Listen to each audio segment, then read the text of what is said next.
What a game. It was fun to coach. It was fun to watch both teams compete. I'm proud for Mike that he's done such a great job coaching there, and he pulled everything you could pull. He onside kicked. He faked a punt. They hung in there, and they did the things they needed to do to hang in there. We had chances to extend our lead during the game, and just didn't do it. We didn't do a good job in the red zone at times, and just really, really proud that these guys didn't get their head down and hung in there and found a way to win, because that was a very difficult game to stay positive and keep your good body language and do the things you need to do to come out on top, and so proud of them. And I think when there were 41 seconds left, when we got the ball back and 2 timeouts, and I really thought we'd have a chance to score a touchdown. But really proud of Noah Burnett. He stepped up and twice late in the ball game had a pressure kick that kept us alive and gave us a chance to win. And I saw Drake May do some things tonight that are just unbelievable. I mean, he made play after play after play, including the 2-point play that normal people just don't make. So I think he has to be the best quarterback in the country. And it's just amazing to me that he keeps doing what he's doing. So proud to sit here with 8 wins, proud of the guys. This will be one they'll remember for the rest of their lives on senior night. I did want to thank all the veterans, because this is special that they allow us to have a free country. And so many people get away from their families, and especially around holidays. And we need to thank them every day, instead of just thank them on Veterans Day, but really appreciate them as well. Thought defense played great till we didn't. We were great till the end, and then we had to make a play on 3rd down, had to make a play on 4th down, and we didn't make it until we got in the overtime, and really, really proud of the guys that they were able to make the play to win the game. So the victory veil is very important here. And proud for the university that we get to keep it for another year. But again, can't say enough about Mike Elko and what he's done at Duke. And those kids fought hard, and I told him to tell them that I was really impressed with the way they play and the way they coach. They've done a really good job. Questions? Hearing them, some people are saying when you were talking on ACC Network here a few minutes ago that you were really emotional. Why were you emotional? What kind of drove you to the point where? I don't know. You know, this happens all the time, and it's. Why was I emotional? Well, yeah. Jesus Christ. What made you swell up like that? I When mean, you, it's obvious on the surface, but there's Yeah. something inside that's deep. I'm an emotional person that I try not to ever show you all, but I do. I'm a crier, a screamer. I'm all the things that you think I'm not. And when you win a football game like this, you are so proud of your staff and so proud of those kids, because that's what everybody's wanting to do. And you never know what's going to happen. If we'd won this game 31-14 when we had our chances to, it would have been, okay, that's a good job. These kids won a game down by 3 with 41 seconds left. I mean, that doesn't happen in your life. That doesn't happen. And it was unbelievable that the coaches hung in there and were positive, and the kids, and you're so proud of your entire program that they were able to do that, because it just doesn't happen many places in the country.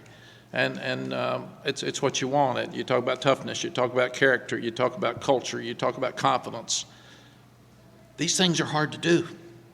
And I'm just so proud. Even when they got in overtime, we weren't playing very good defense at the time, and they found a way. And that's what we said. I want 100% of their effort, and I want them to find a way to win. And they did both. And that's why I'm emotional, because I love those kids and what they stood for. And to see them in that locker room, that's why you coach. You coach because you want the kids to feel great about themselves. And I told them, this is something they can use as a father when they're having struggles in their family. They're having trouble with their kids. They're having wife troubles. They're somebody's sick. And it looks really bad, and they can step up, and this shows them you can do something when it looks like you can't. And that's the lesson that they learned tonight. It's much bigger than beating Duke. It's much bigger. And that's why I'm emotional, because everybody sitting there tonight would want their team to do what ours just did. That's why I asked the question. Yeah. Matt, after the late touchdown, you mentioned how difficult it was to stay positive in a situation like that. Was it the usual suspects staying positive on the sideline for Corey Gaynor, the said Grace, similar to the missed field goal against App? Yeah, and the coaches were great. The coaches didn't panic because they know this is really an important game. And they understand that at this university. And I've told them, the new ones, this is a game you have to win if you're going to stay here. And the players understand that too, but they were positive on the sideline, and Ced Gray was so emotional after the game. I think I saw him before I got on TV, and that was another thing that Corey Gaynor is sitting in there staring at the bell right now. I mean, it's they don't even know it's past midnight or care. Were you thinking about the App game at all? The what? The App game, did you think, but did you flash? No, that was 3 years ago. In my mind, it seems like. So I was thinking about beating Duke.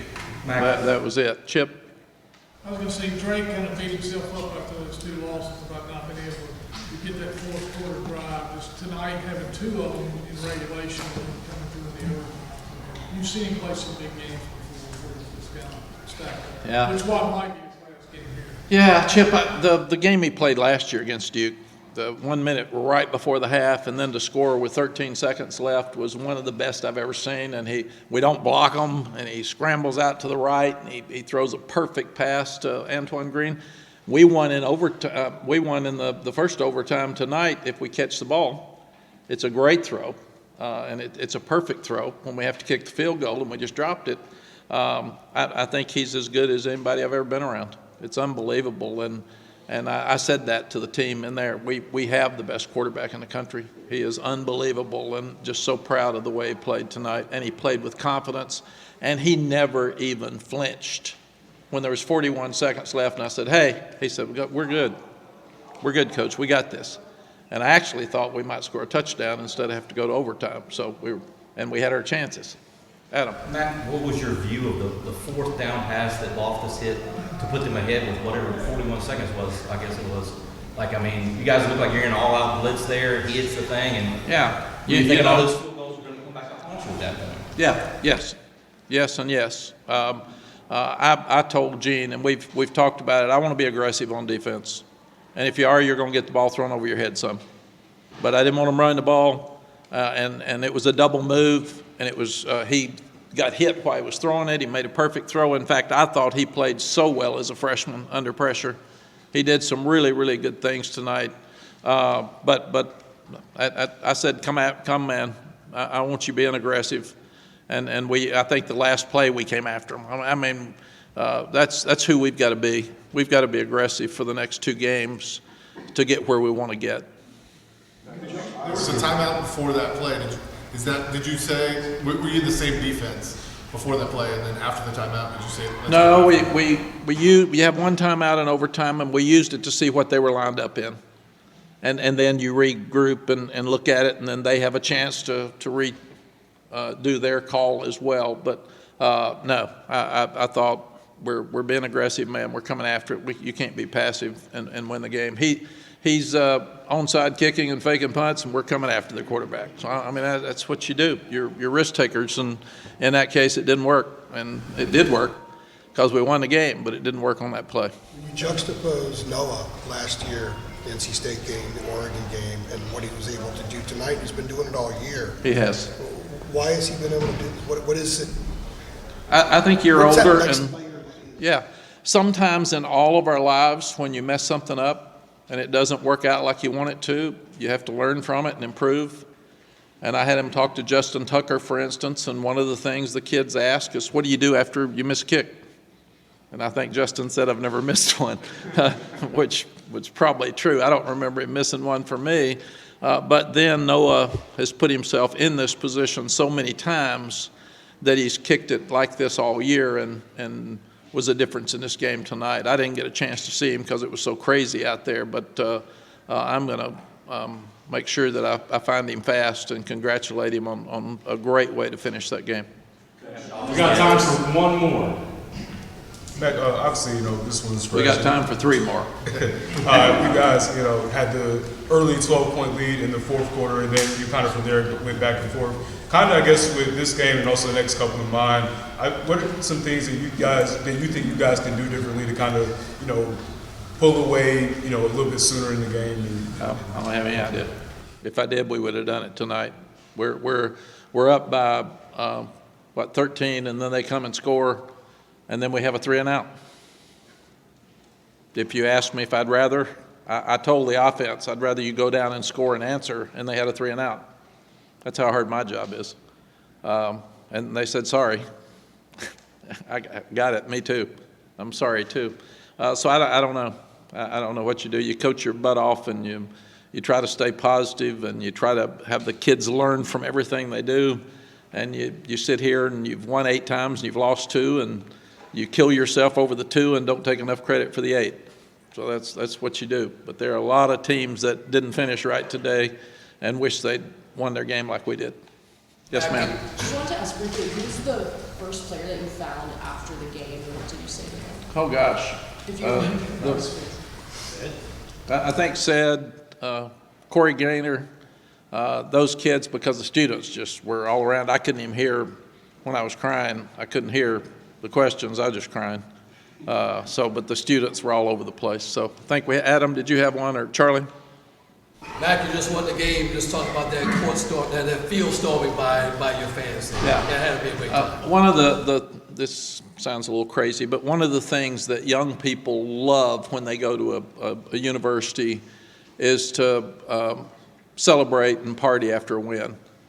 And I saw this at Wake Forest a couple of years ago when they were 10th in the country. I think we carried a goalpost down to Franklin Street against Georgia Tech in the early 90s when they were really good, maybe 94 or something like that.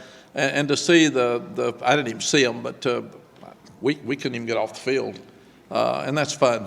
That's fun for those students, and they'll remember this the rest of their lives, and that's what you want to do. You want to give them some gifts, and they stayed and fought for it, and they've competed for us all year, and love the fact that over time that we won right in front of them, and they made a difference in the game. So that was a lot of fun.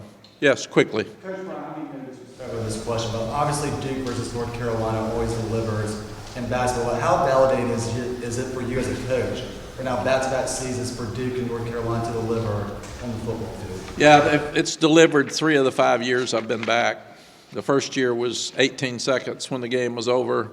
Last year was 13 seconds, and then probably 7 when it was over, and tonight's double overtime. So it's a great series.